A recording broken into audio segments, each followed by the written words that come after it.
Bible dit le dernier jour, c'est le jour de la fête. Aujourd'hui, c'est le jour de la fête.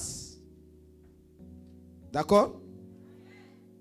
1 Samuel chapitre 17, verset 58.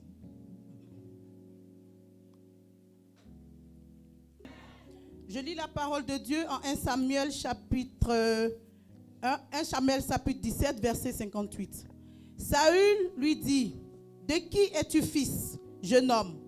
Et David répondit, « Je suis le fils de ton serviteur Isaïe, Bethléemite. » Amen. Amen. Encore? Oui? C'est tout. Non, tu peux lire encore, mais le même verset encore. Je relis la parole de Dieu. Saül lui dit, « De qui es-tu fils, jeune homme ?» Et David répondit, « Je suis le fils de ton serviteur Isaïe, Bethléemite. » Parole du Seigneur. Amen. E disse-lhe Saul, de quem és filho, jovem? E disse Davi, filho de teu servo Jessé, Belemita. Parole du Seigneur. Amen. Alléluia. Amen. Notre sous-thème de ce matin, c'est de qui tu es fils. Demande la question à la personne qui est aux côtés de toi. Alléluia. C'est une question. Est-ce que tu vois aussi la question là? Hein? Dans ta Bible, c'est une question aussi? Ok. Écoute. Si c'est une question, doit être répondue. C'est ça? Oui. Alléluia. Amen. C'était une question qu'on pose à David. Mais aujourd'hui, je te pose cette question. De qui tu es fils?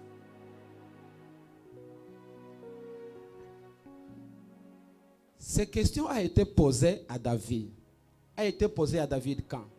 A été posée à David au roi Saoul après avoir la mort de Goliath. Alléluia. Après avoir la mort de Goliath, après avoir David tué Goliath, Saül maintenant, il veut que David parle de qui? De son père. On a besoin maintenant de connaître le père de David après la mort de qui? Après avoir David fait quoi? Fait tuer Goliath. C'est très important. Pourquoi pas avant? Pourquoi pas seulement après tuer Goliath, on demande à David le nom de son père? Il y a des choses qu'on va te questionner après avoir te voir vaincu dans la vie. On va te demander, tu pries où? Qui est ton pasteur? Qui est ta mère? Quel est le nom de votre église? Pourquoi je prie Dieu que tu sois béni, tu sois prospère, tu commences à gagner afin que les gens commencent à te questionner. Alléluia. Il y a un combat en Israël. Israël contre Philistin. Il y a un combat. Ce combat a fait 40 jours. Ne termine pas. Le combat a fait combien de jours? Ne termine pas. Quel combat qui fait 40 jours ne termine pas?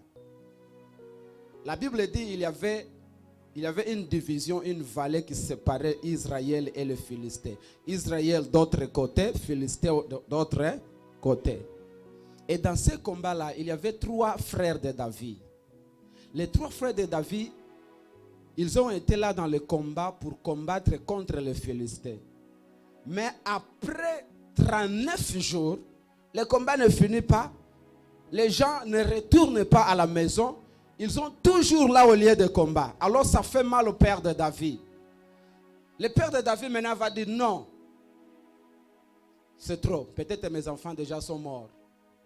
Il faut que j'envoie quelqu'un pour aller savoir si ça marche ou il y a un problème. Il appelle maintenant David. Et il donne la nourriture à David. Il dit à David, va voir tes frères, va savoir si tout va bien, si tout marche bien. Et la Bible dit, lorsque David a pris le mantiment ou bien la nourriture que son père a donnée, il allait maintenant partir voir, visiter ses frères pour donner la nourriture et amener une nouvelle à son père pour savoir si tout marche bien. Au jour que le combat a fait 40 jours, David est arrivé là pour donner une nourriture et pour savoir si ça marche, si ça va bien, si Eliab est là. Alléluia. 40 jours après. Pourquoi Isaïe a envoyé David 40 jours après? Pourquoi? Au 40e jour, il voit son fils. Pourquoi pas quand c'est passé 20, 30, 10, 15, mais après 40. Vous savez, lorsque nous commençons à lire la Bible, tout ce que tu vas retrouver dans la Bible, il faut se poser une question. Mais pourquoi 40 jours après, Isaïe va envoyer son fils pour aller visiter ses frères?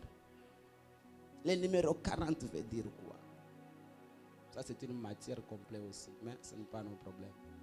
Mais comme nous passons par là, laisse-moi te donner peut-être une lumière seulement.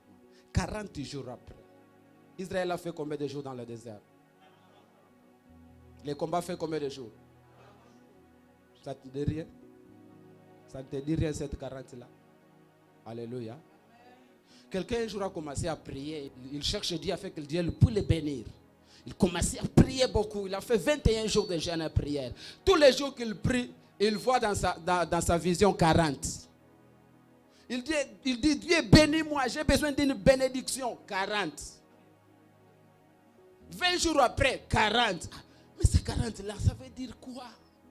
Il allait maintenant trouver quelqu'un après sortir dans son retraite de 21 jours. Là, il voit toujours combien? 40. Il allait demander à quelqu'un, papa, j'ai été dans une prière de 21 jours, mais l'Éternel me montre ce que 40. L'homme de Dieu lui a dit, non, l'Éternel t'a parlé, m'a parlé par rapport à quoi? 40. 40 veut dire quoi? L'Éternel t'a dit, tu es dans le moment des épreuves. C'est tout. Le chiffre 40 fait dire épreuve. Dieu avait fait passer Israël pendant combien de jours dans le désert? 40 ans. 40 ans de quoi? De préparation. 40 ans des épreuves pour être dire dans la parole. C'est 40 là que tu vois. Dieu veut dire seulement, attends, ce n'est pas encore le moment de ta bénédiction. Tu passes dans épreuve. Et David maintenant arrive là, au 40e jour, il trouve le combat là, tout le monde paralysé. Il attend, mais qu'est-ce que se passe? Son frère lui dit, non, tu es venu seulement pour laisser la nourriture. Laisse la nourriture et fais quoi? Tu veux partir. David a donné la nourriture. Il commence maintenant à se retirer pour aller donner la nouvelle à papa que non, les frères sont là tout assis, ils sont calmes. Rien ne se passe là. J'ai vu les Philistins d'autre côté, ils sont aussi calmes. Et j'ai vu aussi le peuple de Dieu d'autre côté aussi calme. Mais quand David commence maintenant à retourner vers son père, et en montant la montagne, il voit maintenant les vallées là. Et un homme apparaît là, il commence à crier. Il dit, est-ce qu'il y a quelqu'un de votre côté? Ce n'est pas nécessaire tout le monde combattre, seulement nous. Choisissez un homme aux côtés de vous. Moi, aux côtés des Philistins, je suis prêt. David voit ça. Un homme qui commence à crier contre le peuple de Dieu. Cet homme-là s'appelle Goliath. A fait un défi avec le peuple de Dieu. A fait un défi avec le peuple d'Israël. Il commence à maltraiter le peuple de Dieu par rapport à la parole qu'il dit. Oh non, si vous êtes prêts, viens. Je suis prêt pour faire tout pour vous. David, lorsqu'il écoute cette parole-là, il commence maintenant à se questionner. En fait, pendant 40 jours, les travaux que vous faites ici, c'est ça. Vous regardez cet homme qui est là prêt pour commencer à vous maltraiter. Et vous, Eliab, mon grand frère, géant, tu fais rien. Mais qu'est-ce que je veux dire au papa? Que vous êtes là, il y a un homme qui d'autre côté fait des défis et vous dites rien. Et David maintenant va questionner, qui est ce incirconcis-là qui est capable même de parler contre les dieux d'Israël? Eliab dit, moi je te connais, toi ta tête ne fonctionne pas bien. Allez à la maison, ce n'est pas ton travail. Ton âge, ce n'est pas un âge de combattre ici. Tu peux aller, tu peux partir. Non, je ne peux pas partir. Je ne peux pas laisser cet homme-là parler mal de mon Dieu. Non, même je ne suis pas au âge de combattre avec lui. Mais le Dieu que je connais, non, ça ne peut pas se passer. Alléluia. David maintenant se dispose pour affronter Goliath. Il va dire, moi je vais combattre avec Goliath. Eliab le dit à petit. Attention, hein. Il est homme de combat. Depuis qu'il est né, il est un homme de combat. Alors on commence à exalter Goliath dans un niveau. On commence à parler bien de Goliath. Enfant de Dieu, peuple de Dieu. Il commence maintenant à menacer David par rapport à la caractéristique de Goliath. Attention. Ne venez pas ici pour exalter les diables. Nous sommes ici pour exalter un nom. Le nom de Jésus-Christ. Jésus est plus fort que tous les noms là qui t'ont déjà coûté. Alléluia. Le nom de Jésus est plus fort. David a dit non, moi je vais combattre avec lui. Ce que tu cherches, c'est un problème avec le roi. Ce n'est pas non problème. C'est le roi qui doit permettre d'aller combattre Goliath. David dit, je vais voir le roi. On amène David à Saïl. Et il dit à Saïl, j'ai une question. Ce qui va tuer Goliath va recevoir quoi comme récompense? Alléluia. Ne fais pas rien sans savoir qu'est-ce que tu vas recevoir. Alléluia. Ne t'engage pas avec quelqu'un sans savoir quelle sera la fin de votre engagement. Oh non, non, je t'aime. Ok, c'est bon. Après, je t'aime. C'est quoi? Alléluia. Il faut demander ça à ma sœur. Parce que quelqu'un te dit je t'aime, toi, comment tu commences à sourire comme ça? Oh, c'est bon, tu m'aimes, hein? Ok, merci. Après, je t'aime, c'est quoi? Alléluia. Quand quelqu'un te dit je t'aime, après cet je t'aime là, il faut que tu apparaisses ici comme le papa. Hein? Alléluia.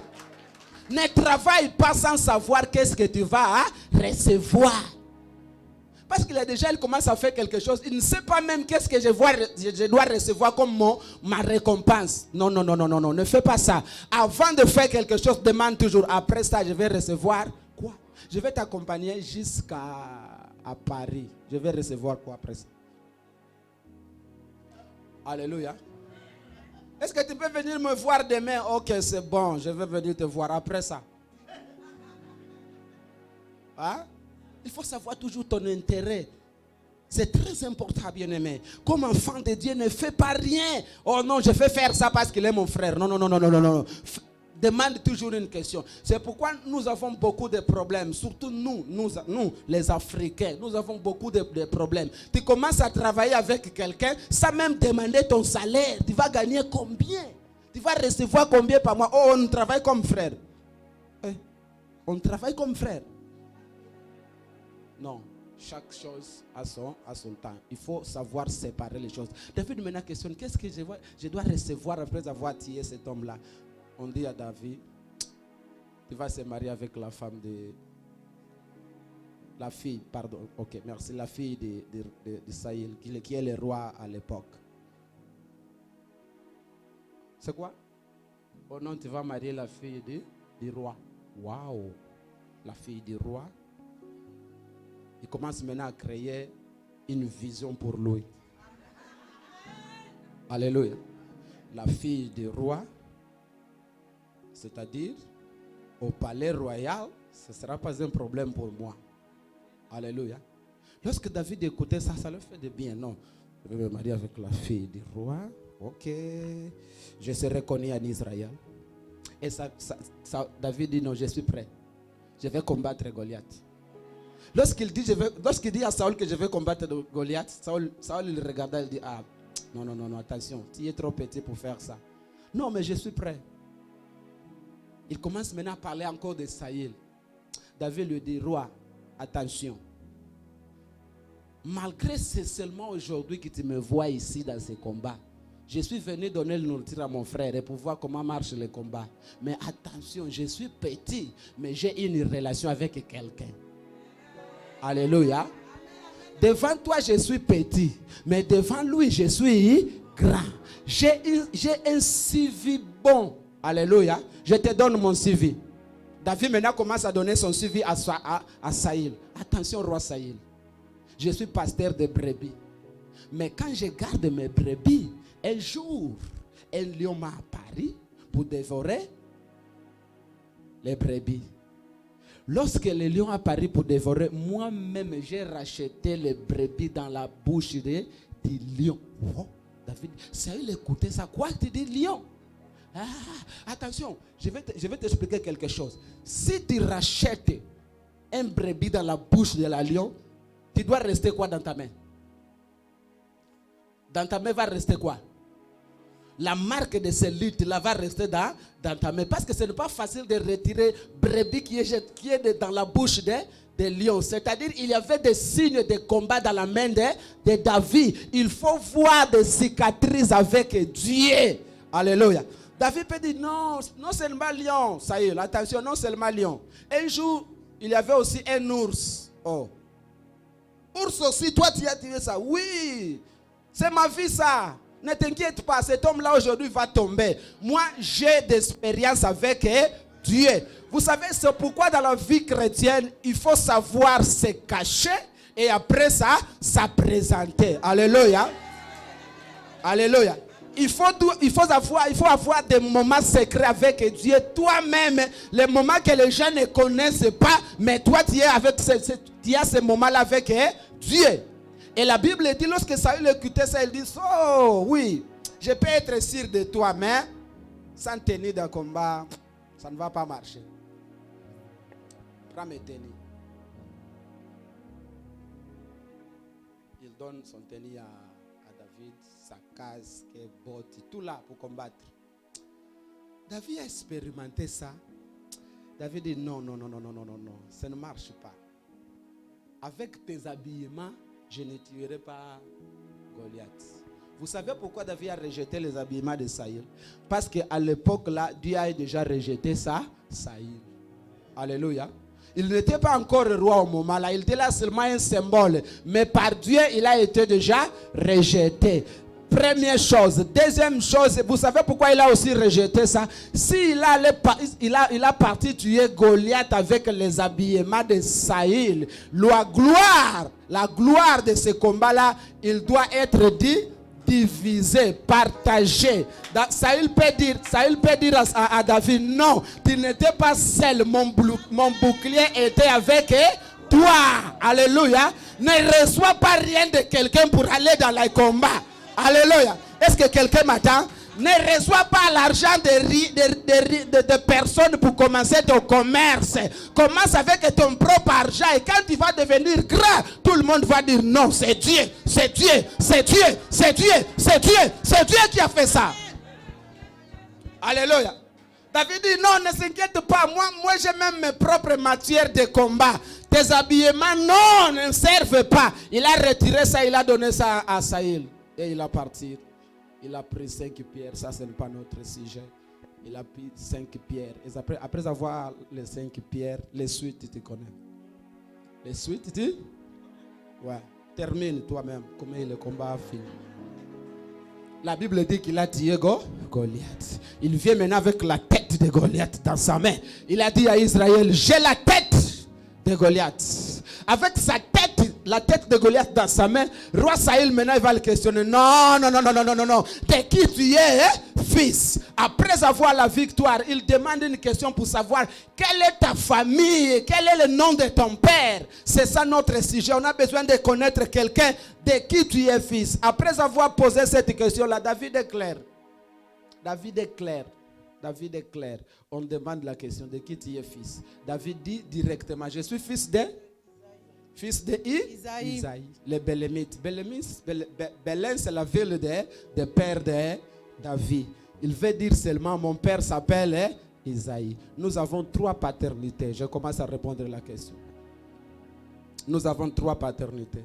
La première paternité, c'est biologique. Tu es fils de ton père. Alléluia. Nous tous ici, quelqu'un a son père, sa mère. Quand je parle de père, je parle aussi de la mère, de la famille. Alléluia. Vous savez, il y a un enseignement qu'on enseigne quelque part là, que quand tu te deviens chrétien, il faut rejeter ta famille.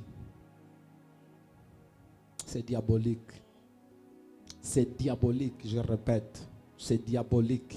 Quand tu te deviens chrétien, tu ne peux pas rejeter ta famille. Ton père restera ton père. Ta mère restera ta mère. Tu ne peux pas faire ça. Parce que tu deviens chrétien, tout le monde, ce sont fétichières. Non. Ce n'est pas biblique. David a dit par la bouche propre que non, je suis fils de Jessé. Il faut parler de tes parents. Il ne faut pas rejeter tes parents. Vous savez, beaucoup des enfants de Dieu ne sont pas bénis à cause de ces problèmes. Quand ils deviennent chrétiens, ils abandonnent maintenant tout toutes les familles, sa famille, ça devient des frères en Christ. Non, ce n'est pas un problème. Quand tu deviens chrétien, tu dois aussi avoir une autre famille. Mais ça ne te donne pas l'autorité d'abandonner ton père à l'état que tu l'as abandonné. Alléluia. Laisse-moi te faire une petite question. Qui a envoyé David au lieu de combat? C'est qui? C'est son père. Hein? Est-ce que tu peux comprendre quelque chose là? Qui a envoyé David là? C'est son père. Si son père envoyait une autre personne, David peut tuer Goliath? Non? Ok. Écoute. Tu es ici en France.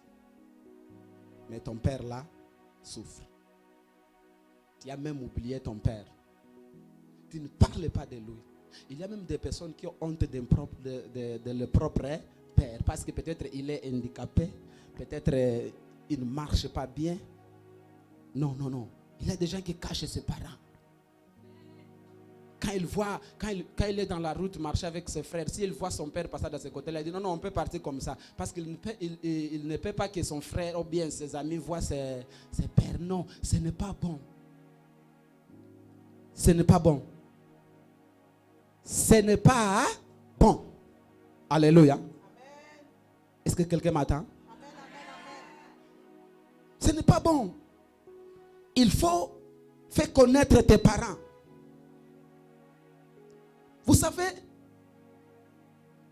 quand tu es petit, quand je parle petit dans toutes dimensions. Tu es petit, tu n'as rien. Quand tu n'as rien, ton père n'est pas féticheur. Mais quand tu deviens un peu, non riche, un peu riche, tu commences à toucher l'argent, papa devient quoi? Ah, sorcier, papa devient sorcier. À cause de quoi? À cause de l'argent que tu commences à toucher. Écoute, 50 ans, 60, 30, 40, je ne sais pas. Tout ça, c'est à cause de ton père. Alléluia. Vous savez qu'il y a des femmes qui tuent ses propres enfants dans le ventre. Vous savez ça? Il veut partir faire avortement, il avorte, il tue son enfant. Mais ton père, ta mère n'a pas fait ça. Il t'a supporté 9 mois. Mais tu es en France, même 10 €. Tu n'en vois pas. Tu changes de numéro de téléphone pour que les parents ne t'appellent pas. Tu ne vas pas être béni. Ça va te maudire. L'Éternel ne te bénira pas. Parce que tous les jours que cet homme-là va pleurer, ça va te toucher. Amen. Parce qu'il y a autorité aussi dans ta vie. Peut-être il a un voisin à son côté, il a aussi ses enfants ici en France. Quand ses enfants envoient quelque chose, et là, lui, il est là, il va dire, dans son cœur, il ne parle pas. Il va dire, moi aussi, j'ai mon enfant en France. Mais il n'envoie rien. Ces murmures-là vont te toucher. Tu vas chercher de boulot, 0. Tu vas faire tout, tu vas commencer à te demander qui est mon sorcier. Non, il n'y a pas de sorcier, c'est toi-même qui tue ta vie. Ces parents-là qui pleurent pour toi. Ah non. Mais ces parents ont payé l'argent afin que tu partes à l'école. Malgré souffrance, ont même disponibilisé l'argent, tu étais toujours là à l'école. Ta maman a fait des efforts pour qu'aujourd'hui tu deviens grand et tu as oublié ça.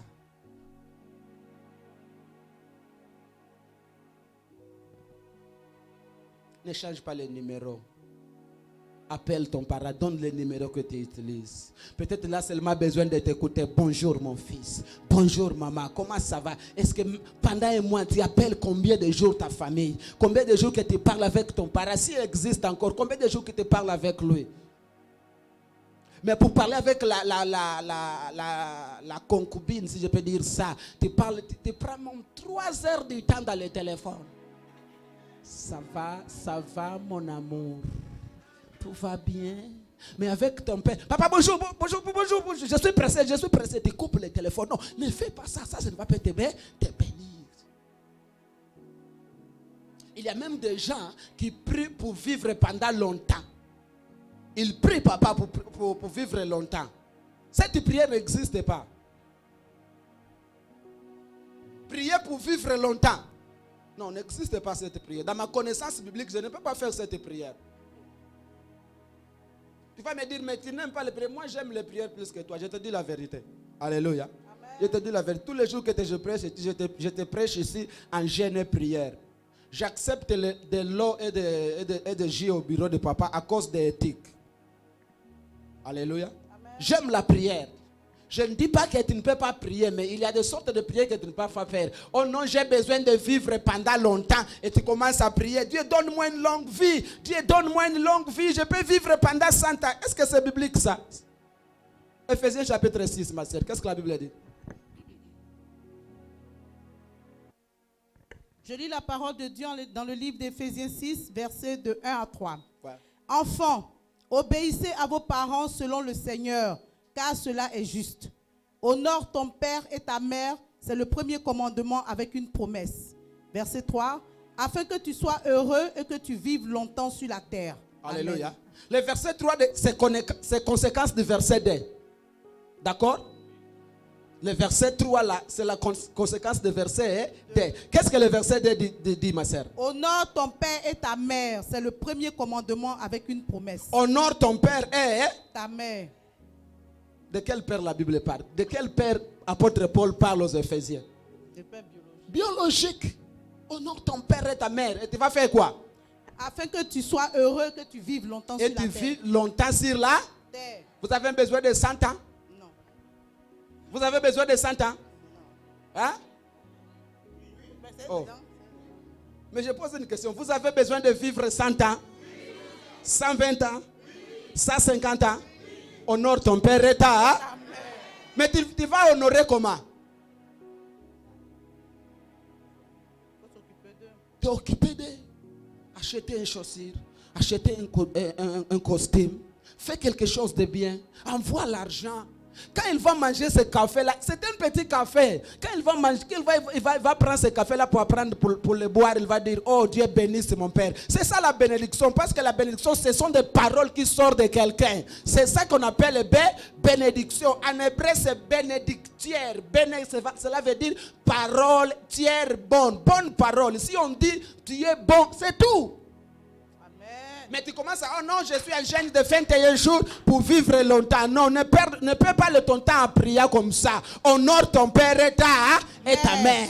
Aimez ta mère, respectez ta mère. Si vous avez même les possibilités de l'appeler un jour, même pour des semaines ici en France, fais ça. Oh non, il est vieux, il ne peut pas, il ne sera pas capable de cette vie aussi. Non, il sera capable. Tu vas payer le menton là qui est bon pour supporter les froids. Alléluia. Oh non, ton père et ta mère, ça va te faire des biens. Ne te cache pas de tes parents. Ne fouille pas tes parents. Respectez tes parents. Appelle. S'il vit avec toi, donne ces soins-là qu'il mérite. Aujourd'hui, nous sommes comme ça avec les cravates là, à cause de nos papas. Amen. Des autres, le papa a aidé même avec l'argent pour partir ici. Tu es ici en France, ton papa a donné peut-être son $100 seulement de souffrance là. Il a pris ça, il t'a donné, mon fils, va. J'espère que tu prospères. Mais quand tu es arrivé ici, tu commences à prospérer. Maintenant tu as des autres pères. Alléluia. Tu ne seras pas béni. N'oubliez pas tes parents. Envoie quelque chose, appelle. Tu vas vivre longtemps. C'est biologique ça. C'est biblique. Honore ton père et ta mère pour vivre longtemps. À partir d'aujourd'hui, ça dépend de toi. À partir d'aujourd'hui, pour vivre longtemps, ça dépend de toi. Lorsque tu commences à connaître la vérité, tu es capable maintenant de dire non, moi je vais vivre longtemps. En faisant quoi? Honorant ton père et ta mère. Parle avec lui, appelle, envoie quelque chose. Vous savez, tu peux envoyer quelque chose qui est peut-être pour toi ça ne signifie pas, mais pour lui c'est grand. Il y a des gens même qui donnent tout son salaire parce qu'il a commencé à aimer quelqu'un. Il prend tout le salaire et il donne. C'est bon, ce n'est pas mal. C'est l'amour. L'amour, c'est donner. C'est ça que la Bible enseigne. L'amour, c'est donner. Mais quand tu fais ça aussi, n'oublie pas tes origines. Je t'explique quelque chose par rapport à Daniel. Daniel est au Babylone, captif à Babylone. La Bible dit, lorsque Daniel pria, il avait les fenêtres ouvrières. Dans quel côté? De côté de quoi?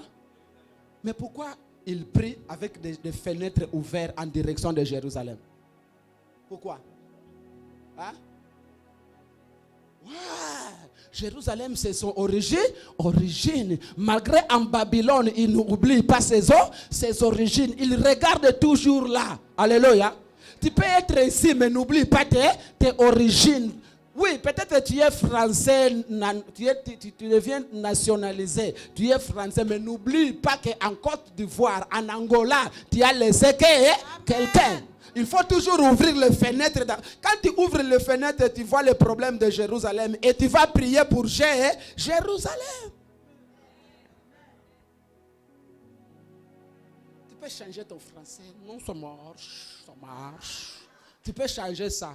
Mais il y a quelque chose en toi qui appartient à ce côté-là. Alléluia. Est-ce que quelqu'un m'attend? Alléluia. Tu peux devenir quelqu'un ici. Français partout, même dans ton doigt, quand tu fais ça, le français sort.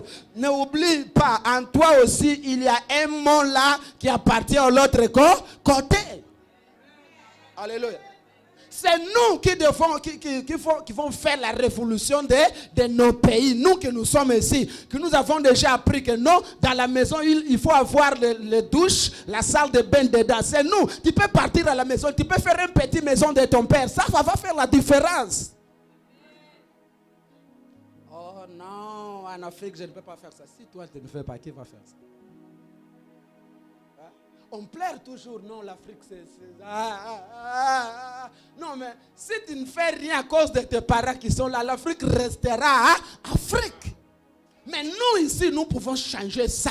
Il faut inculquer à nos enfants qui sont nés ici que quand tu seras grand, tu ne peux pas oublier ton père. Moi, je suis ton père. Alléluia. N'oublie pas ça. Les Français ne changeront pas ton sang. Ça va? Les Français là ne changeront pas ton sang. Ton sang c'est sang angolais, c'est terminé. Ton sang c'est sang ivoirien, c'est terminé. Si tu as un problème de sang ici, on peut appeler tout le monde, ça ne va pas marcher. Mais si on appelle rapidement ton père, il vient. Quand le médecin va faire l'examen, va dire non, toi ça va. Pourquoi? Le sang t'appartient. T'apporte le sang de ton père. C'est pourquoi il faut le respecter, il faut les aimer, il faut les aider, il faut les bénir. Si c'est possible, chaque mois, fais ça. La bénédiction t'accompagnera. Parce que lorsque ton parent déclare une parole pour toi, va t'atteindre.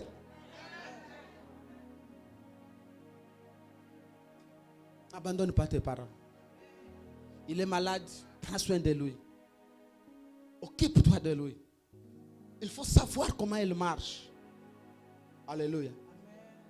Vous savez, peut-être vous n'avez pas l'idée de ce que nos parents ont fait. On fait beaucoup pour nous. À l'époque là, que tu étais né, il n'y avait pas même de commerce. Peut-être il travaillait dans les champs. Il vient vendre les petites choses là. Avec cet argent-là de souffrance, il va aller payer à l'école. Toi, tu pars à l'école pour aller étudier avec l'argent-là de difficultés. Mais tout qu'il avait fait, c'est pour toi. C'est pour toi. Mais toi, aujourd'hui, tu deviens grand. Un homme formé. Tu oublies ça, non?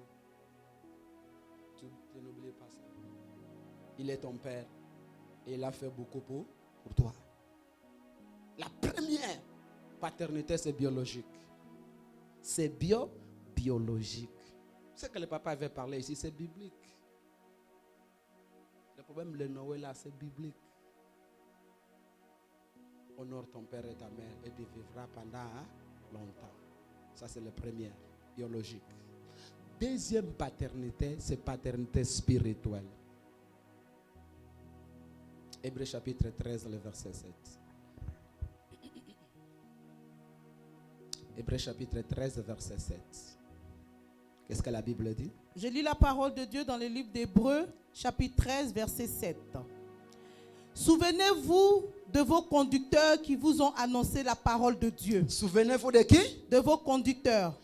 Dans la version là, c'est conducteur, mais dans ma version, dit pasteur. Alléluia. Amen. Souvenez-vous de vos pasteurs qui vous ont annoncé la parole de Dieu. Considérez quelle a été la fin de leur vie et imitez leur foi. Amen. Alléluia. Alléluia. Amen. Considérez vos conducteurs, vos pasteurs. Le pasteur Marcel, c'est ton père. Amen. Alléluia. C'est ton père. Lorsqu'il parle quelque chose pour toi, peut détruire ta vie et peut maudire ta... La sœur qui était ici, la responsable de jeunesse, ces paroles-là ne sont pas des blagues. Ces paroles sont sérieuses. Ce que tu as dit ici, il faut respecter ça. Les jours que tu ne vas pas respecter ça, ta vie va commencer sera troublée. Tu vas vivre des choses que tu ne peux pas vivre. Ça sera un problème parce que tu as parlé ça. Attention, hein? C'est fort ça que tu as fait ici. Tu as parlé ça devant l'église et devant l'homme de Dieu. C'est très fort, c'est très fort, c'est très fort, c'est très fort. Respecte ça. L'homme de Dieu a l'autorité sur toi. L'homme de Dieu, c'est une bénédiction. Considérez-lui. Comment a terminé sa vie et imiter leur foi. C'est pourquoi il faut avoir de bons pères. Si vous avez un faux père, ta vie sera maudite. Pourquoi? Parce qu'on dit, considère-lui, imitez leur foi. Si tu imites la foi d'un magicien, tu deviens quoi? Si tu imites la foi d'un adultère, tu deviens quoi? C'est pourquoi beaucoup des enfants de Dieu sont adultères aujourd'hui. Vous savez pourquoi? Parce que l'homme qui lui impose les mains toujours, il est adultère. Excuse ma soeur. D'accord? Quelqu'un m'attend? La Bible dit on donne ce qu'on a. Si je suis féticheur, je prie pour toi. Je te transmets quoi? C'est pourquoi vous voyez le frère là. À l'église telle, il y a une fiancée. À l'église là, il y a une fiancée. Si tu le regardes bien, si tu étudies bien la vie de son pasteur, il est comme ça. Alléluia. C'est pourquoi il faut arrêter d'aller n'importe quelle place. Amen. Toi, si tu écoutes seulement, non, un prophète à Paris là-bas. Un prophète à Paris là-bas. Est-ce que tu connais cet homme-là? Alléluia. Amen. Tu ne connais pas cet homme. Attention aujourd'hui, attention. Et surtout quand on dit à quelqu'un, non, l'Éternel me dit que ton nom c'est Marie. Ah, le prophète de Dieu. Mais est-ce que moi je ne connais pas que je suis Manzambi? Hein? Vous êtes paniqué par les prophéties que toi-même tu connais. Pourquoi? On te dit non, ton nom c'est Marie. Toi tu ne connais pas que ton nom c'est Marie. Ça c'est une prophétie pour toi.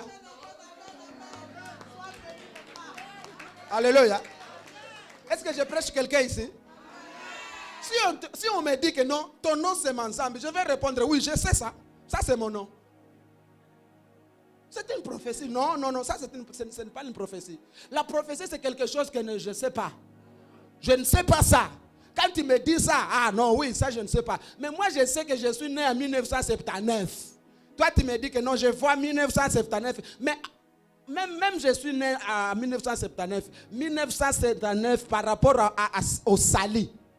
Homme de Dieu, par rapport au Sali, il y a une relation? Non. Surtout les femmes aiment ces choses-là. Alléluia. Non, dans cette, je vois quelqu'un ici avec une, c'est quoi ça? Non, voiture, non. Bikini. Ah, je vois quelqu'un avec un slip rouge. Hein? Ma sœur, ici, dans le nombre de femmes qui sont ici, c'est normal un slip rouge.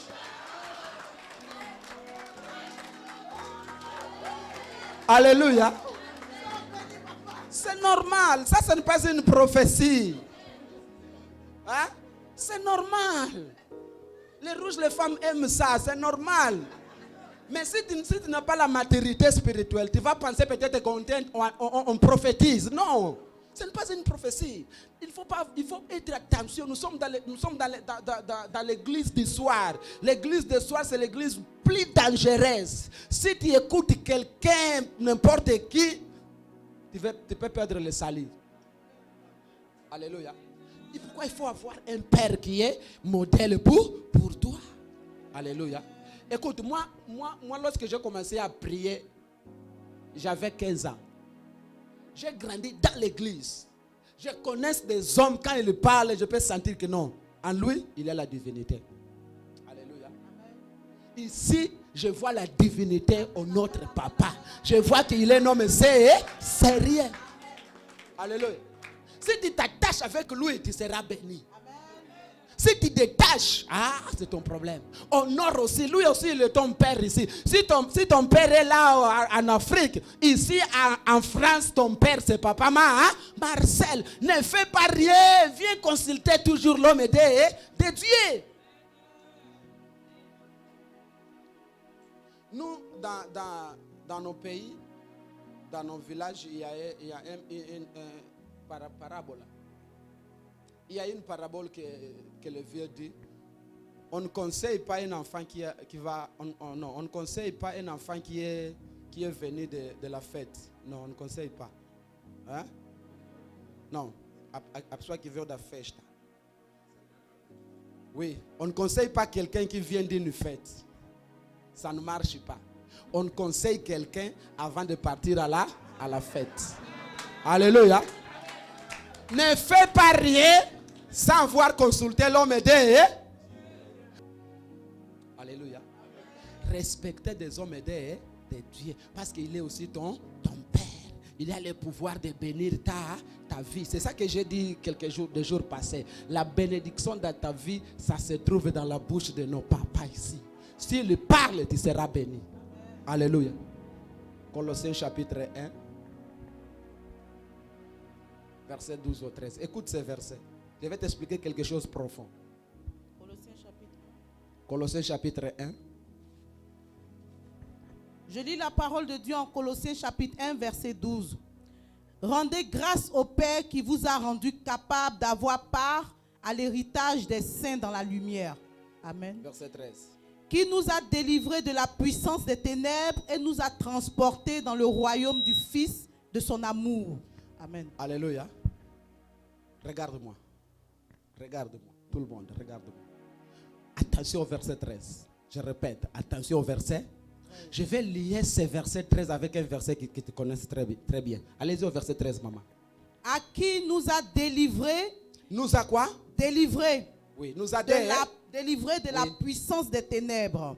Et nous a transportés dans le royaume du Fils de son amour. Écoute. Nous a délivrés dans la puissance des ténèbres. Nous a délivrés de quoi? De la puissance des ténèbres. Et nous a fait quoi? Il nous a transportés. Nous a transportés. Le mot transport, c'est quelque chose qui nous retire des points X pour nous amener au point B.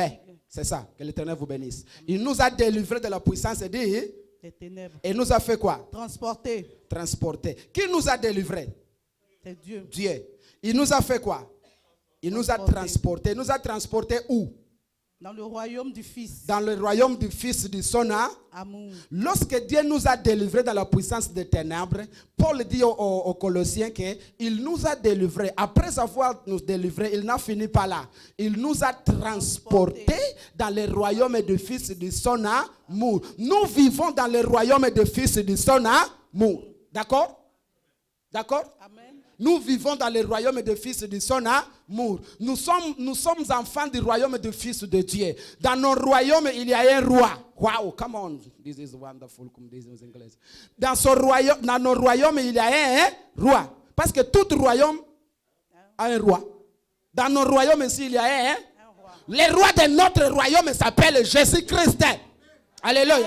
Il est le roi de notre royaume. Dans les royautés, ne te préoccupe pas parce que le roi s'occupera de toi. Alléluia. Dans nos royaumes, on ne combat pas, mais on garde la victoire. Alléluia. On ne combat pas pour gagner, mais on combat pour garder la victoire parce que nous sommes déjà vainqueurs par le roi qui nous a aimés. Alléluia. Amen. Rendez grâce au Père qui nous a délivrés de la puissance des ténèbres, nous a transportés dans le royaume du Fils de son amour. Nous vivons dans le royaume du Fils de son amour. Maintenant, je vais t'amener avec une connexion biblique avec ces pensées. Luc chapitre 10, le verset 30 et le verset 35. Waouh! Alléluia. Amen. Oh, la Bible c'est merveilleuse. Luc chapitre 10, verset 30 et verset 35. Tu connais? Je lis la parole de Dieu en Luc 10 à partir du verset 30. Jésus reprit la parole et dit, un homme descendait de Jérusalem à Jéricho. Un homme faisait quoi? Il descendait de Jérusalem à Jéricho. À Jéricho. Il descendait de où? De Jérusalem? À Jéricho. Continue. Il tomba au milieu des brigands. Il tomba au milieu de qui? Des brigands. Cet homme, il tomba au milieu des brigands. Les choses commencent là. Allez-y, maman. Qui le dépouillèrent. Il est dépouillèrent. Le chargèrent des coups. Oui, allez-y. Et s'en allèrent, le laissant à demi-mort. Et le laissant à demi-mort. L'homme vient de où? De Jérusalem. Il part où? À Jéricho. Au milieu de ce parcours-là, qu'est-ce qui se passe? Il croise des brigands. Il croise des brigands. Écoute, ne laisse pas Jérusalem. Waouh. Amen. Ne laisse pas Jérusalem. Jérusalem, ça veut dire maison de paix. Et cet homme quitte Jérusalem pour partir à Jéricho. Jéricho veut dire fin du jour. Alléluia. Mais Jérusalem, ça veut dire maison de la paix. Jéricho, ça veut dire le fin des idiots. Il quitte la maison de paix, la maison de pain pour aller au fin de quoi? Des idiots. Ne quitte pas Jérusalem. Amen. Ta Jérusalem, c'est Bethesda. Amen. Si tu quittes Jérusalem, tu vas partir à la fin des idiots. Tu ne peux pas mourir comme un idiot. Tu n'es pas un idiot, tu es un fils de roi. Alléluia. Amen. Il quitte Jérusalem. En ce chemin-là, il trouve les brigands. Les brigands symbolisent le diable. Nous tous avons été tués par le diable. Le diable nous a volés. Le diable nous a frappés. Le diable nous a volé ce que nous avons avant. Alléluia. Et il nous a laissé demi-morts. Mais écoute. Un sacrificateur qui par hasard descendait par le même chemin, ayant vu cet homme, passa outre. Oh, alléluia. Un quoi? Un sacrificateur. Sacrificateur. Quelqu'un qui connaît la loi divine. Lorsqu'il vit cet homme-là, il fait quoi? Il passa outre. Sans faire rien. L'autre. Un lévite qui arriva aussi dans Lévite, quelqu'un qui est choisi pour travailler au tabernacle, le peuple élu de Dieu. Alléluia. Mais il fait quoi? Il fait quoi, ma sœur? Il arriva aussi à ce lieu, l'ayant vu, passa outre. Il arriva aussi dans ce lieu, il fait quoi? Il passa outre. Ce n'est pas mon problème. Je ne sais pas qu'est-ce qui se passe avec toi. Je passe. Je ne t'occupe pas de toi. Alléluia. N'attends pas rien des hommes. Les hommes ne te donneront rien. Amen. C'est pourquoi il est écrit maudit celui qui se confie. Hein? N'attends pas des hommes. Attends de Dieu. Continue, ma sœur. Mais un Samaritain, c'est ça que j'ai besoin. Écoute ce que les Samaritains. Attention, ce que Samaritain va faire. C'est ça que l'apôtre Paul parle aux Colossiens. Attention, allez-y. Mais un Samaritain qui voyageait, étant venu là, fut ému de compassion lorsqu'il le vit. Lorsque les Samaritains vit cet homme, la fille est émue de quoi? De compassion. De compassion. C'est l'amour, c'est la compassion de Dieu qui nous fait rassembler ici aujourd'hui. Ces Samaritains-là symbolisent Jésus-Christ. N'oublie pas que Jésus est Dieu. Amen. Alléluia. Il fit quoi? Il mit de compassion. De compassion. Cette compassion-là va apporter quelque chose. Allez-y. Il s'approcha. La compassion de Dieu fait s'approcher de nous. Malgré nos états physiques, la compassion de Dieu porte Dieu proche de nous. Ouais, il s'approcha. et banda ses plaies. Et banda quoi? Ses plaies. Waouh! Banda ses plaies. plaies. C'est Dieu qui commençait à bander nos plaies. Quand le diable nous a torturés, nous a fait de mal, l'Éternel vient et il commençait à bander nos plaies. Tu as été beaucoup de plaies, mais l'Éternel a bandé ces plaies-là. Alléluia! Il a bandé, il a fait aussi quoi? Et il versant de l'huile et du vin. Et il versant de l'huile et du vin. L'huile symbolise le Saint-Esprit. Lorsqu'il a fait mis de compassion de nous, il a pris son esprit et il a mis en nous. Nous avons l'esprit de Dieu. Il crie à nous, Abba, Père. L'esprit de Dieu est sur nous. Nous avons cet esprit-là. Amen. Et vin. Puis il le mit sur sa propre monture. Et il a pris sa propre monture. C'est ça là que l'apôtre dit. Et lui transporta. Alléluia. Et il transporta. Il le conduisit à une hôtellerie. Il conduisit à une hôtellerie. Allez-y. Et prit soin de lui. Et prit soin de lui. Et après. Au verset 35.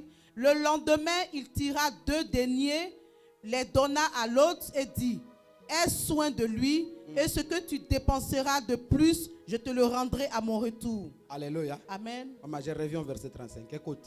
Le lendemain. Écoute, non, je reviens, écoute. Je t'explique quelque chose. Amen. Rendez grâce au Père qui nous a rendus capables d'avoir héritage dans le royaume des fils de son amour. Ça, c'est le verset 11, verset 12 de Colossiens. Le verset 13, la Bible dit qu'il nous a délivrés dans la puissance des ténèbres. C'est ça que le bon Samaritain a fait. Il trouve un homme tombé. Quand il bande ses plaies, c'est ça que l'on appelle la délivrance. Il lui délivre dans la main de qui? Des brigands. Qui est le brigand? C'est le diable qui nous a fait de mal, Et après avoir fait des premiers soins, il prit maintenant cet homme, il lui transporte dans son propre. Alléluia. Il transporte dans son propre royaume. Il l'amène dans une hôtellerie. Pourquoi il l'amène dans une hôtellerie? Parce que les travaux n'ont pas fini de lui traiter. Comme lui, my God. Comme lui, il est voyageur. Hein? Il est en mission. Il a son parcours. Il ne peut pas demeurer dans l'hôtellerie pendant longtemps. C'est pourquoi il l'amène dans cette hôtellerie. La Bible dit qu'il était avec lui ces nuits-là. Mais le lendemain, il dit maintenant au propriétaire de l'hôtellerie, il lui dit: moi je continue ma marche. C'est Jésus-Christ qui parle. Amen. Moi je continue ma marche. Prends soin de cet homme. Vous êtes avec moi? Amen. Moi je continue ma marche. Mais toi prends soin de quoi? De cet homme. C'est tout ce que tu dépenseras après. Moi lorsque je reviens, je fais quoi? C'est Jésus. Lui, il a continué sa marche. Et il dit quoi? Lorsque je reviens. J'aime ça. Écoute, je ne peux pas te prêcher sans t'alerter que Jésus va revenir. Amen. Il faut que je t'enseigne toujours ça. Je peux te parler d'argent. Je peux te parler de tout. Mais il faut aussi que je répète que Jésus va faire quoi? Va revenir. Alléluia. Il lui dit: prends soin de lui. Lorsque je reviens, je te payerai ce que tu vas dépenser pour lui. Alléluia. Amen. En fait, c'est quoi? Quand il prit cet homme-là, il l'amène dans l'hôtellerie. L'hôtellerie, l'hospéderie, c'est l'église. L'église, c'est une hospéderie. Là où Jésus t'a mis. Et il dit maintenant au propriétaire de cette hospéderie-là, qui est le pasteur Marcel, il lui dit: Marcel, prends soin de Jeannette. Prends soin de Marie. Moi, je continue mon voyage, mais je viens. Alléluia. Prends soin de lui. Prends soin. Tout ce que tu vas dépenser pour lui, lorsque je viens, je vais te payer. Alléluia. Écoute, tu peux me donner $100. Ça, ce n'est pas ma récompense. Alléluia. Ma récompense vient avec Dieu. Alléluia. Mais pour le moment, tu es dans l'hôpital, là où le médecin et le papa Marcel. C'est dans sa main que Jésus t'a laissé. Vous savez, quand il m'amène pour prêcher, je suis seulement Un infirmier qui je suis venu ici pour traiter une sortie de maladie, un type de maladie. Mais le docteur en service, c'est le papa Marcel. Alléluia. Moi, je vais traiter les maladies que tu as, mais je ne dois pas partir. Lui, il va rester. Maintenant, écoute. Tu es malade. Vous êtes ici dans cet hôpital. Il y a des gens qui ont venu dans l'église malades. Quand ils regardent sa figure alcoolisée. Mais depuis que le pasteur commence à prêcher la parole, la face commence à se dresser. Le pasteur dit non frère, c'est mauvais marcher comme ça. Tu laisses marcher comme ça, tu commences à changer. C'est ce traitement ça, c'est un traitement que tu es en train à recevoir ici. Alléluia. Lorsque tu reçois ce traitement-là, toi aussi, il faut s'occuper de ces médecins-là. Amen. D'accord? La Bible dit, Jésus a marché avec Marie Magdala et l'autre femme. Ah, c'est ça. Amen. Mais pourquoi on dit Marie Magdala le nom et les autres disent seulement les autres? Pourquoi? C'est Marie Magdala qui allait au pied de Jésus avec son cheveu. Il a soigné les pieds de Jésus. Ça a marqué Jésus. C'est pourquoi on crie toujours le nom de Marie Magdala. C'est ça qu'on fait dans les prières. Je peux commencer à prier. Dieu, bénis Maman Joanne, bénis Papa André, bénis Papa Anto, bénis Papa, bénis les autres aussi. Oh. Alléluia. Pourquoi j'ai fait ça? Pour que Marie Magdala m'a marqué. Si même Jésus lui propre, Jésus a dit, Marie Magdala, ce que tu as fait, là où l'évangile sera prêché, ton nom sera parlé. Pourquoi? C'est à cause des actes que Marie Magdala a fait quoi? A posé un acte sur ton père et le Dieu de ton père va te bénir. A posé un acte sur ton père et le Dieu de ton père va te bénir. Il a fait ça. Je n'ai jamais vu papa dans ma maison, c'est facile. Nous sommes les hommes. Nous cherchons toujours même les hommes. Même toi aussi. Même, oh non, je vais me marier. Même quand tu vas te marier, tu cherches toujours un intérêt. Vrai ou faux? Toi-même, un bandit là vient, oh non, je vais marier ta femme. Vous savez, surtout nous les Africains, quand quelqu'un veut marier ta fille, la première question, tu travailles où? Qu'est-ce que tu cherches dans cette question-là? Non, je te pose une question. Qu'est-ce que tu cherches dans cette question-là? Sois sincère. Tu cherches la stabilité dans cette question-là. Parce que tu as déjà commencé à maintenant. Il travaille là-bas. Ça veut dire ma fille va être stable. C'est ça que tu cherches. Toi aussi, tu peux faire ça. Le papa Marcel, c'est ton père. Il faut s'occuper de lui. Je ne parle pas des dîmes. Les dîmes, c'est sacré. Quand je parle de s'occuper, c'est extra. Tout ce que la Bible dit par rapport à offrandes, par rapport aux actions de grâce. Ça, c'est comprimé avec la parole de Dieu. Mais c'est occuper de lui, c'est prendre soin de lui. Même il travaille. Vous avez le devoir pendant la mois de faire des courses pour ça, sa maison. Je sais que les amens vont diminuer. Alléluia. Quand je vous parle de l'église, je vous parle, vous avez un père sérieux. Combien de pères spirituels ont enceinté les enfants spirituels? Vous ne savez pas ça? Vous ne savez pas ça? Beaucoup, soi-disant pasteurs, ont violé leurs propres enfants de Dieu. Soi-disant pasteurs. Mais lui, il vous parle du royaume. Il vous enseigne ce qui est bon. Il faut s'occuper de lui. Vous dépendez aussi de lui. Il est votre Père. Vous êtes dans sa main. L'Éternel vous a laissé dans la main de Bethesda. Ne cherchez pas de gauche à droite. Vous savez, surtout ici en France. Moi, j'appelle ce prédicateur-là le prédicateur du téléphone. Parce qu'il a un bon téléphone. Un bon coin dans sa maison. Il met là. Il paye une chaise. Les cheveux bien là. Il commence à parler. Entrez.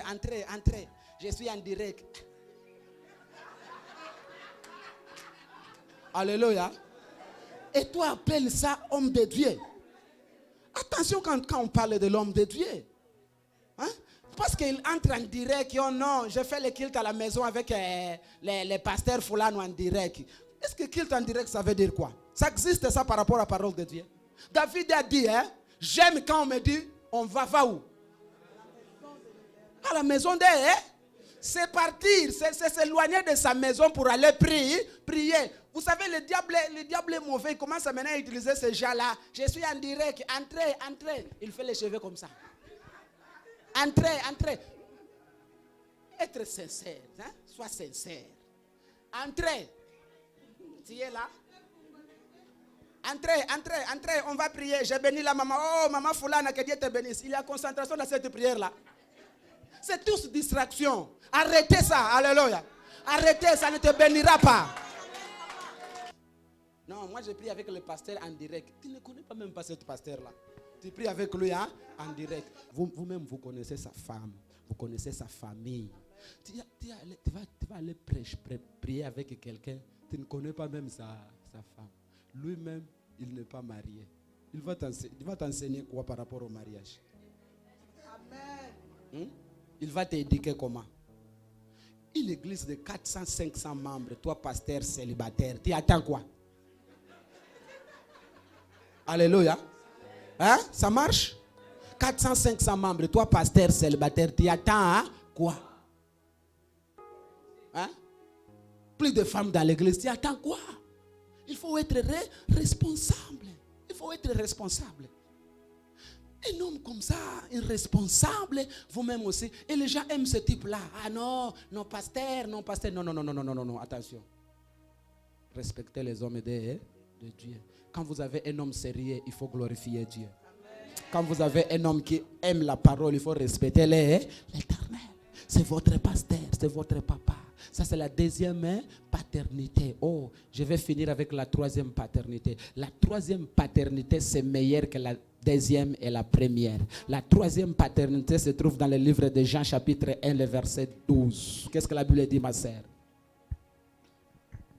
Alléluia. Oh, la troisième paternité. Come on. Je lis la parole de Dieu dans Jean 1, à partir du verset 12. Mais à tous ceux qui l'ont reçu, oh, à tous ceux qui l'ont reçu, oui, il a fait quoi? À ceux qui croient en son nom, oh, elle a donné le pouvoir de devenir enfant de Dieu. Il a donné le pouvoir de devenir enfant de Dieu. La troisième paternité, c'est divin. Je suis enfant de Dieu. Dieu est ton Père. Amen. Alléluia. Nous sommes enfants de Dieu. Si le pasteur peut faillir, mon père peut faillir, mais la troisième paternité ne faillit pas. La troisième paternité, c'est certaine. La troisième paternité amène à la bénédiction. Amen. Je suis un enfant de Dieu. Vous savez, bien aimé, vous pouvez être un enfant de ministre, ça ne me fait rien. Amen. Oui, ton père peut être président, ça ne me fait rien. Amen. Le mandat de ton père va passer. Come on. Amen. Si ton père est le président des États-Unis, il va passer. Amen. On va parler de lui pendant 4 ans. On va parler de lui pendant 8 ans. Amen. Aux États-Unis, c'est 2 mandats seulement. Lorsque les 2 mandats vont finir, ton parent doit faire quoi? Doit quitter le palais royal et la Maison Blanche. Waouh! Même notre paternité, c'est une paternité éternelle. Il n'y a pas de mandat dans cette paternité-là. C'est une paternité qui restera toujours. Il ne passera jamais. Avant était Jacques Chirac, mais maintenant Jacques Chirac, ça n'existe pas. Si tu demandes les enfants de Jacques Chirac, ont déjà, les autres, ils n'ont rien. Rien même, ils ne sont pas connus encore. Après Jacques Chirac, c'est qui? C'est qui? C'est Sarkozy. Après Sarkozy, c'est qui? Hollande était humble. Un mandat seulement, il dit c'est fini. Et après Hollande, c'est qui? Macron. C'est après Macron. Il devient déjà un autre. Après Macron, il va venir un autre président. Aux États-Unis, après, George Bush, Washington, Obama fait beaucoup de succès. Tout le monde parle d'Obama, mais aujourd'hui, rien. Tout le monde parle de Trump. C'est Trump qui est en mode. Mais dans nos royaumes, il y a un homme seulement en mode. Nos pères restera toujours le royaume. Il est Dieu aujourd'hui, il sera Dieu toujours. Il ne change pas. La Bible dit il est le même hier, aujourd'hui, Père éternel. Si mon Père est éternel, moi aussi je suis éternel. Est-ce que quelqu'un m'attend ce matin? Amen. Si mon Père règne pour toujours, moi aussi je règne pour. Si mon Père est Père pour toujours, moi aussi je suis enfant pour tout. Il ne va pas m'abandonner.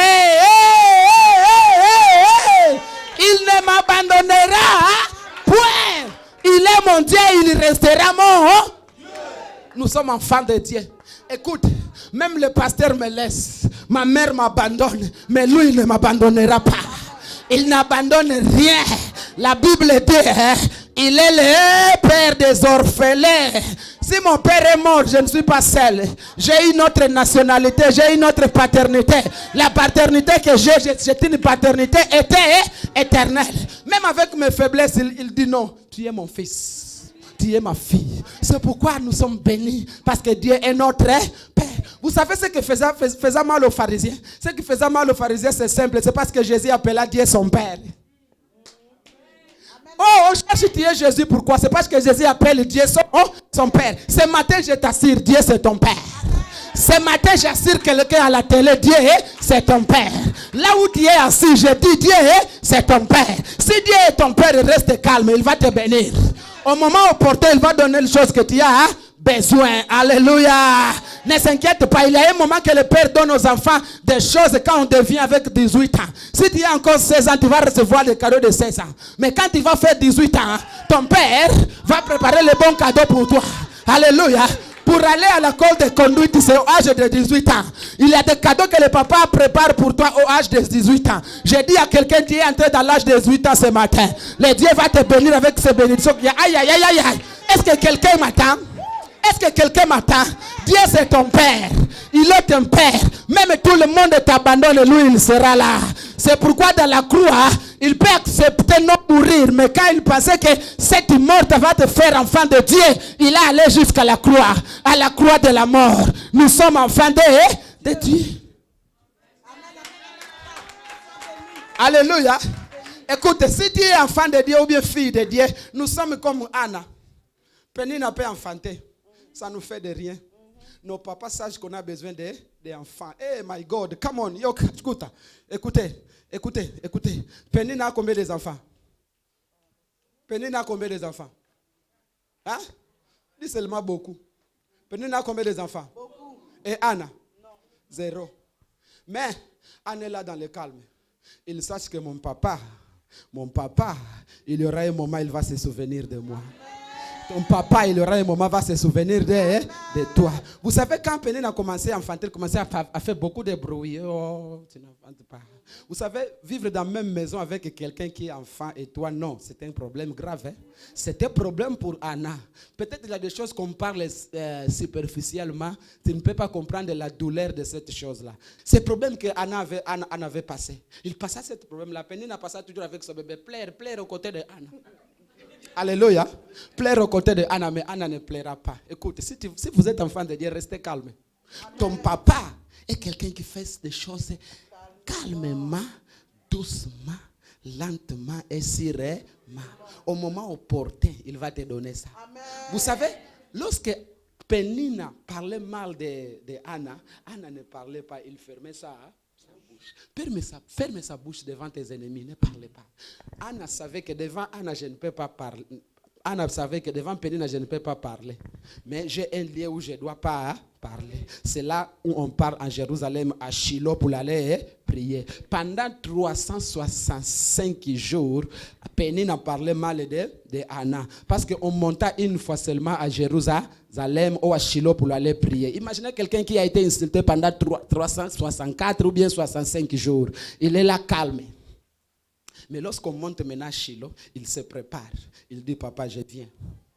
Je viens devant ta présence. Lorsque Anna maintenant s'arrive dans la présence de son père, c'est là où il parle. Il commence à demander, papa, tu as vu ce que Pénina me fait. Tu as vu ce que Pénina me fait. Pénina, parle-moi. Pénina m'insulte tous les jours. Pénina m'insulte.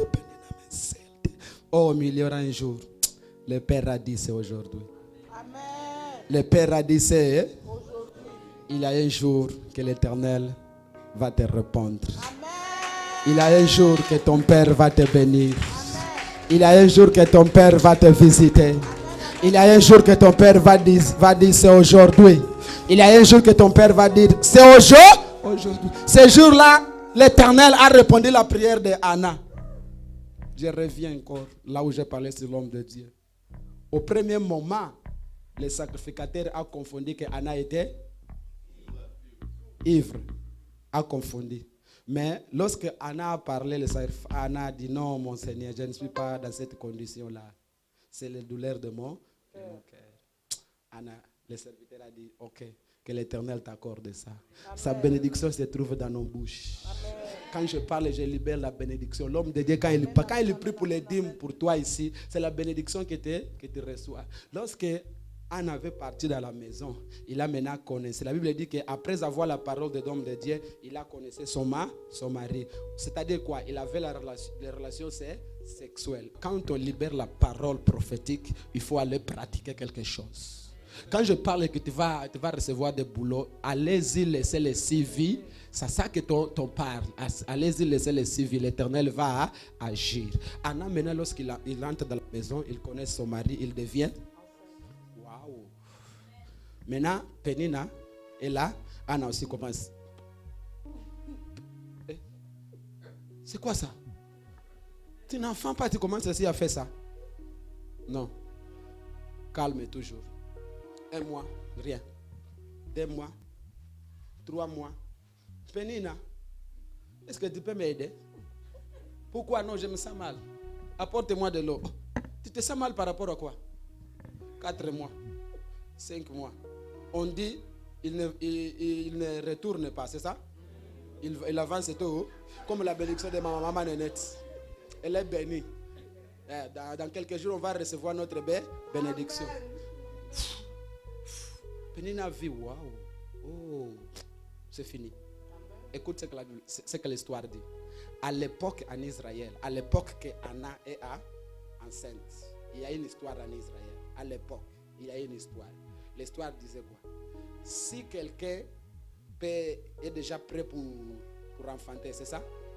Ouais. Si quelqu'un est prêt pour donner un enfant, s'il n'y a pas de femme sage dans ce village-là, s'il n'y a pas de femme sage, parce que les femmes sages, c'est depuis longtemps. La loi disait, s'il n'y a pas de femme sage à la ville là où elle habite, la loi est claire.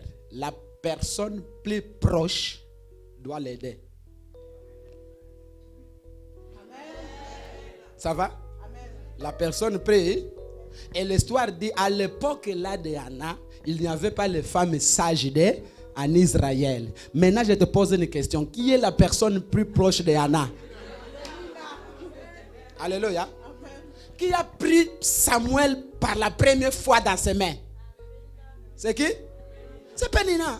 Parce que c'est Pénina qui aidait Anna à enfanter. Parce que elle est là la plus proche. C'est sa voisine. On vit dans la même maison. Il faut qu'elle l'aide. Quand il dit, pardon maman pour le terme, quand on dit à Pénina, Anna commence à commander Pénina.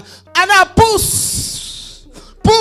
Dans son cœur, Anna dit, wow, gloire à Dieu. Ça c'est un bi. Pousse, Anna, pousse, il est prêt, pousse. À l'époque là, il n'y a pas l'échographie. Hein. Anna ne savait pas même s'il va enfanter un enfant, un garçon, une fille. Il le pousse. Lorsque Samuel a sorti pour la première fois dans la main de qui? De Pénina. J'ai dit à un enfant de Dieu ce matin ici, ta bénédiction, tes ennemis vont saisir ça. Aïe. Alléluia. Il y aura des moments que tes ennemis vont venir parler. Pardon papa, j'ai une course à Château Rouge. Donne-moi ton voiture. Hein? Je vais partir à Château Rouge et après je viens. S'il vient, donne. Ça veut dire que l'Éternel a reconnu ta bénédiction. Vous êtes enfant de Dieu. Ne crains pas, tu es enfant de Dieu. Alléluia. Nous sommes enfants de Dieu. La Bible dit après 430 ans là dans l'Égypte, Dieu maintenant appelle Moïse. Elle dit Moïse, j'ai écouté la souffrance de mon peuple. Dieu est ton père. Dieu est ton père. Devant le Père, nous avons les droits et nous avons aussi les obligations. Nous avons nos obligations. Nos obligations, c'est quoi? C'est donner les dîmes, c'est donner l'offrande, c'est faire tout. Mais son devoir, c'est nous bénir.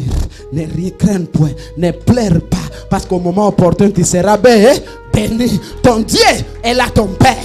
Écoute, si quelqu'un est ici dans cette église, c'est ta première fois, tu n'as pas encore accepté Jésus comme Seigneur et Sauveur. Tout ce que j'ai dit ici pour toi, c'est étrange. Alléluia. Mais si tu es là, tu n'as pas encore accepté Jésus, je te donne une occasion de le recevoir comme ton Seigneur et Sauveur. Si tu es là, tu n'as pas encore accepté Jésus, je t'appelle. Viens le accepter. Ou peut tu peux te mettre debout là où tu es. Si tu n'as pas encore accepté Jésus. Parce que tu ne peux pas être enfant de Dieu sans accepter Jésus comme Seigneur et Sauveur. Gloire à Dieu. Je bénis quelqu'un. Je bénis quelqu'un ce matin. Je bénis quelqu'un. Est-ce qu'il y a un enfant de Dieu ici?